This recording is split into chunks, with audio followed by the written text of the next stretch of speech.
За энэ үеэр алхалт нэг иймэрхүү байна хараа. Энэ лаанда ингээд хадан дээр ургаж байна.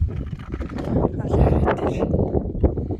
Нэг ургуулах гадстай нэр үрээр тарих га бөө юм болоод юу яажсэн чи энэ ингээд хаа зайгу ингээд хад мадан дээр ус мөсгүй ингээд ургаж яах юм бэ нөө хөрхөө. Энэ нь болохоор могоо уу шар дээр байна. Хөрхий хатаад усгүй хатчих. За энд ингээд оливны мод ингээд тарьчихараа. Ингээ игнүүлээд битүү оливны мод тарьсан. Хөө газрын дороосоор ийм нарийнхан шаланг гарч ирээ тэгээд тусалдаг юм байна л да хөрхөө. Юу ч хараагүй нарийнхан энэ тэгээд тусалчдаг юм байна л да эднэрийгээ. За энэ сайн дурын тариа ургацсан байна энэ хараа.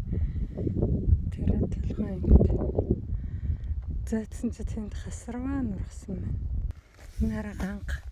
Бүр өндрөөс ингээд ирсэн байхгүй. Тэгсэн чи харсан чи ганга байж хөрхөө. Энэ хэсэг нь цэцгэлсэн байна. Энэ хараа ингээ ганга ургачих. Тэгэд энэ рүү зөндөө байна уу. Битүү ургасан байна ганга. За энд хасарваа нургасан байна. Бүр хасарваана өгөө тараа. Бүр ингээ битүү хасарваа гарчихсан. Ингээд штэ энэ ууланд ингээ ганцаараа ургачихсан. Ингээ зөндөө хасарваанууд. Энд гоё цэцэг байна. За ингээд нарийнхан жимээр бит хоёр явж байна. Энэ одоо бараг ингээд одоо нэг 8-9 км явна. Нарийн жимээрээ. Тэгээд машинтаа хүрнэ.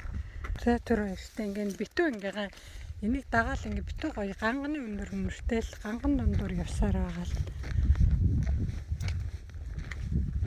Машин дээр очих гэж байна да. Энэ хасарваа жижиг. Тэгтэл бөөгнөрөд бөөнөрөө ургачихсан юм. Тэнд бас. За энэ рүү удаад ирсэн чинь зам жоохон бартаатай болж ирж байна.